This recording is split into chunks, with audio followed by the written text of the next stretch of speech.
Colonel, let's say 3 cheers for Indian Army. Please. 3 cheers for Indian Army. Hooray! Hooray! Hooray! Bharat माता की जय! माता की जय! माता की जय! हूरे।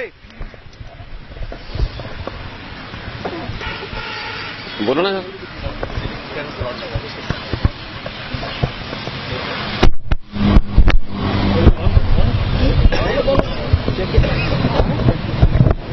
जय हिंद मेरे दोस्तों, मैं एक्स दफेदार हरजिंदर सिंह खैरा, प्रेस सेक्रेटरी सेवा पंजाब, पिंड अगौल, तहसील नाभा, डिस्ट्रिक्ट पटियाला। मैं 15 अगस्त पेंशन की लड़ाई 2008 से लड़ रहा हूं। 2007 में मैं पेंशन आया था। उस टाइम 3250 रुपये मेरा पेंशन था। 3250 रुपये का हौलदार का पेंशन बहुत ही कम पेंशन था। मैं अपने किसी दोस्त मित्र को, रिश्तेदार को बताने में भी शर्म करता था कि मैं 3250 रुपये पेंशन लेकर आया हूं 24 साल देश की सेवा करने के बाद। उसके बाद मेरे दिल के अंदर एक ऐसी पीड़ा उठी थी कि मैं ये फैसला किया कि जब देश के अंदर, जहां पंजाब के अंदर कहीं भी एक्सर्समैन के, जहां हमारे सैनिक के हक में कहीं आवाज उठेगी, मैं उसके कंधे के साथ कंधा लगा के चलूंगा। 2008 से मैं 15 अगस्त पेंशन की लड़ाई के संघर्ष में कूदा हुआ हूं। कई सरकारें आई, सरकारों ने बहुत बार हमारे साथ वादे किए। यूपीए गवर्नमेंट भी आई, एनडीए गवर्नमेंट भी आई, उन्होंने भी हमें कई बार 15 अगस्त पेंशन देने का ऐलान किया। अभी मोदी साहब आए, इन्होंने भी बहुत जोर शोर से ऐलान किया कि हमने 15 अगस्त पेंशन साबका फौजियों को दे दी है। लेकिन इन्होंने जो बयान दिया है वो एक सैनिक के मुंह पर चपेड़ मारने से कम नहीं है। उन्होंने जो बयान दिया है कि मैंने साबका फौजियों की 15 अगस्त पेंशन की डिमांड पूरा कर दिया है। जो मैंने 15 अगस्त पेंशन साबका सैनिकों को दिया है वो मैंने गरीबों का पेट काट के दिया है।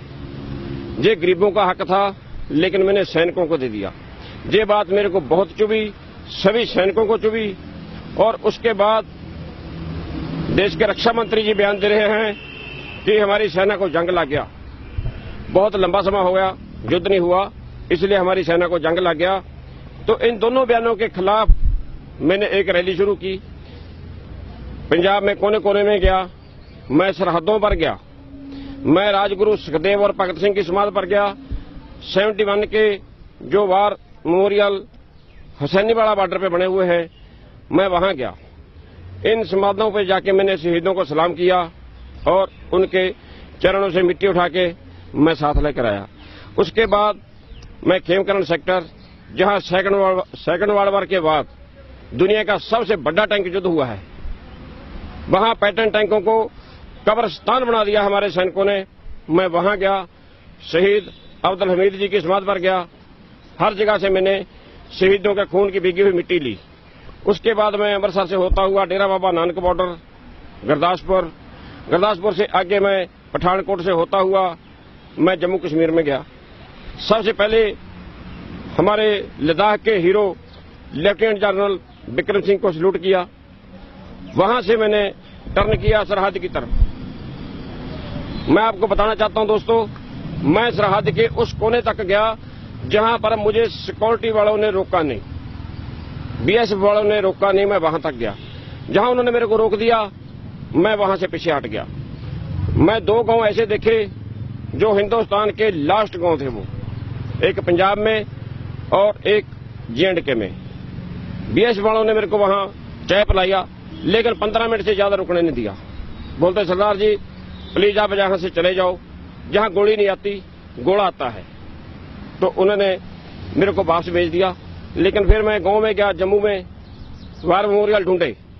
वार मेमोरियल जहां भी बने हुए थे वहां मैंने शहीदों को सल्यूट किया और वहां से खून की भीगी हुई मिट्टी लेकर मैं आया हूं।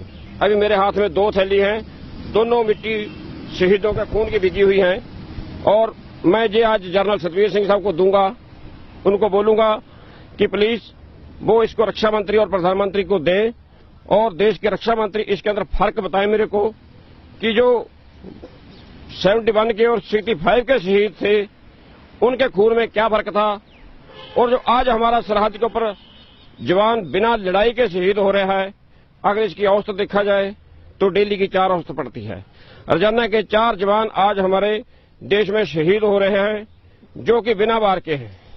अगर वार लगेगा तो ठीक है, हम मानते हैं वार में जवान का काम होता है शहादत देना देश के लिए, लेकिन बिना वार के, विदाउट वार एक शहादत होना, ये हमारी सरकारों की नाकामी है, न कि हमारी सेना की।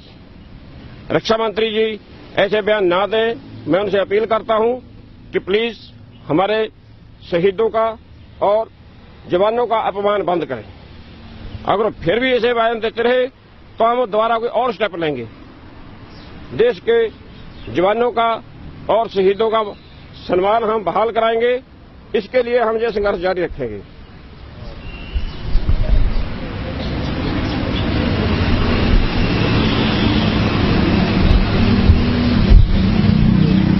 जी मेरे हाथ में 2 थैली है।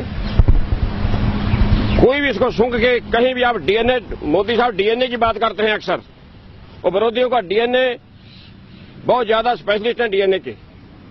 मैं उनको चैलेंज करता हूं कि मोदी साहब, ये जो मैं शहीदों के खून की भीगी हुई मिट्टी लेकर आया हूं, आप इसका डीएनए टेस्ट करवा सकते हो दुनिया की किसी भी लैब में जाकर।